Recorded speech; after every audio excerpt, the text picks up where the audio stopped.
ஆண்டவராகிய இயேசுவின் நாமத்தினாலே இந்த காலை வேளையில் கூட உங்கள் யாவரையும் வாழ்த்துகிறேன். கர்த்தர் உங்களை ஆசீர்வதிப்பாராக.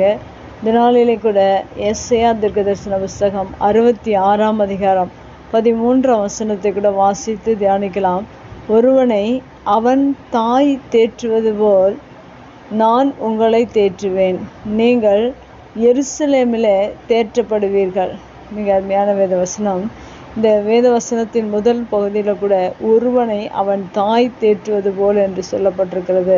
தாய் என்பது அநேகரை தேற்றக்கூடிய, ஒவ்வொரு பிள்ளைகளையும் தேற்றக்கூடிய ஒரு பொறுப்பாக தாய்க்கு இருக்கிறது. அதுபோல் தாய் எப்படி ஒரு பிள்ளைகளை தேற்றி எல்லா சூழ்நிலைகளிலும், எல்லா வேதனை, கஷ்டங்கள், துன்பங்கள், சோர்வுகள், எல்லா சூழ்நிலைகளிலும் அந்த பிள்ளையை தேற்றுவது போல நம்முடைய தேவன் நம்மை தேற்றுகிறவராக இருக்கிறார் என்று இந்த வேதவசனம் சொல்கிறது. போல நம்முடைய ஆவிக்குரிய வாழ்க்கையில் ஒவ்வொரு நாளிலும் தேவன் நம்மை தேற்றுகிறவராக இருக்கிறார். உலக பிரகாரமாக தாய் ஒரு மனிதனை தேற்றி ஆற்றி எல்லா சூழ்நிலையின் மத்தியிலும் அவர்களை ஒரு உயர்வுக்கு, ஒரு ஆசீர்வாதத்துக்கு கொண்டு செல்வது போல நம்ம ஆவிக்குரிய வாழ்க்கையில் நம்முடைய தேவன் நம்மை தேற்றுகிறவராக இருக்கிறார் என்று அநேகர் உலக பிரகாரமான அநேக காரியங்களில் சோர்ந்து போய் வேதனையோடு கூட, கவலையோடு கூட, பாரத்தோடு கூட, கண்ணீரோடு கூட வாழ்ந்து கொண்டிருக்கிற ஒவ்வொருவரையும் தேவன் இந்த புதிய நாளிலே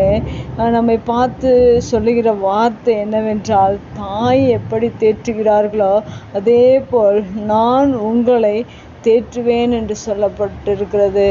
மெய்யாகவே தேவன் நம் ஒவ்வொருவரையும் தேற்றுகிறவராக இருக்கிறார். நம்முடைய சோர்வுகள் மத்தியில், நம்முடைய துன்பத்தின் மத்தியில், கண்ணீரின் மத்தியில், வேதனையின் மத்தியில், அநேக பாரத்தோடு வாழ்கிற நம்முடைய வாழ்க்கையில் தேவன் நம்மை தேற்றுகிறவராக இருக்கிறார். ஆனால் இந்த உலகத்தில் அநேக மனிதர்கள் என்னை தேற்றுவதற்கு யாரும் இல்லை என்று அநேக வேதனையோடு கூட வாழ்ந்து கொண்டிருக்கிற உங்கள் ஒவ்வொருவரையும் தேவனுடைய வார்த்தை இந்த புதிய நாளிலே காலை வேளையில் கூட தேவனுடைய வார்த்தை நமக்கு என்ன சொல்லுகிறது என்றால், நான் உங்களை தேற்றுவேன் என்று சொல்லப்பட்டிருக்கிறது. இந்த வார்த்தையை எந்த மனிதனாலும் சொல்ல முடியாது என்று அநேக தாய் கூட தன் பாலகனை மறந்து விடுகிறார்கள் என்று வேதத்தில் சொல்லப்பட்டிருக்கிறது.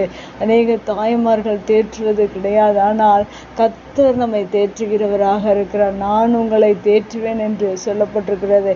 இன்னொரு வார்த்தை கூட இந்த வசனத்தில் சொல்லப்படும், நீங்கள் எருசலேமிலே தேற்றப்படுவீர்கள் என்று சொல்லப்படும். தேவன் நம் ஒவ்வொரு நாளிலும் நம்மை தேற்றுகிறார். அது மாத்திரமல்ல, எருசலேம் என்பது ஆலயத்தை குறிக்கிறது, பரலோகத்தை குறிக்கிறது.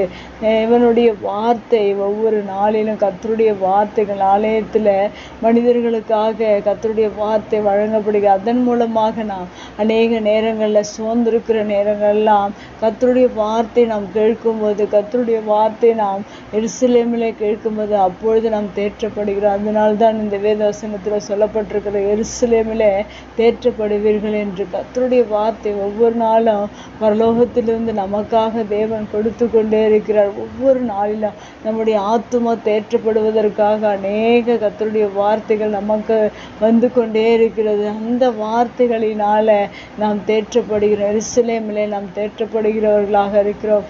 இப்படிப்பட்ட தேற்றுதலை தேவன் நமக்கு வைத்திருக்கிறார். அநேக சோர்வுகள், அநேக வேதனை மத்தியில் வாழ்ந்து கொண்டிருக்கிற ஒவ்வொரு பிள்ளைகளையும் தேவன் ஒவ்வொரு நாளிலும் ஆற்றி தேற்றி நம்மை வாழ வைக்கிற தேவனாக இருக்கிறார். எருசலேமில் நாம் தேற்றப்படுகிறவர்களாக, தேவனால் தேற்றப்படுகிறவர்களாக இருக்கிறோம். எப்படி தாயின் அன்பை போல நம்முடைய தேவனின் அன்பு இருக்கிறது. ஏனென்றால் தாய் எப்படி ஒரு மனிதனை சிறு குழந்தையிலிருந்து, கருவிலிருந்து அவர்களை கண்காணித்து அவர்களை வளர்த்து ஆளாக்குகிறார்களோ அதே போல நம்முடைய தேவன் நம்மளை தாயின் கருவில உருவாகும் முன்னே உன்னை தெரிந்து கொண்டேன் என்று சொல்லப்பட்டிருக்கிற அந்த வார்த்தையின் பிரகாரம் நம்மை ஒவ்வொரு நாளிலும் ஆற்றி தேற்றி நம்மை வழிநடத்தி நம்மை ஆசீர்வதித்து உயர்த்துகிற தேவனாக இருக்கிறார். அந்த தாயின் அன்பு நம் தேவனிடத்தில் காண முடியும். அந்த தாயினுடைய தேறுதலை நாம் தேவனிடத்தில் காண முடியும்.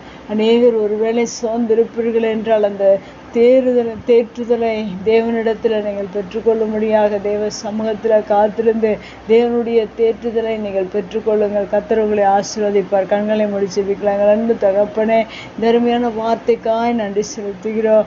உங்கள் அன்பு தாயின் அன்பை போல எங்களை ஒவ்வொரு நாளிலும் ஆற்றி தேற்றி ஆண்டவரே எருசலேமிலே எங்களை தேற்றுகிற தேவன், எப்போது எங்களை தேற்றுகிற தேவனாக இருக்கிறபடினால நாங்கள் சூழ்ந்திருக்கிற நேரத்தில் வேதனையின் நேரத்தில் எங்களை ஒவ்வொரு நாளிலும் ஆற்றி தேற்றி எங்களை வழிநடத்தி மட்டுமாய் நடத்தி வந்த உமது அன்புக்காய் தாயின் அன்புக்காய் உமக்கு நன்றி செலுத்துகிறோம். தொடர்ந்து நீர் ஆசீர்வதிப்பீராக, எங்களை தேற்றுவீராக. உடைய வார்த்தை கேட்கிற ஒவ்வொரு பிள்ளைகளும் அநேக பாரத்தோடு கவலையோடு கூட வாழ்ந்திருக்கிற ஒவ்வொரு பிள்ளைகளையும் நீர் ஆற்றி தேற்றி நீர் நடத்த போகிறதற்காக உமக்கு நன்றி. எல்லாவற்றையும் உடைய கரத்தில் ஒப்பு கொடுத்து ஜெபிக்கிறோம். இயேசுவின் நாமத்தில் ஜெபங்கள் நல்ல பிதாவே, ஆமென்.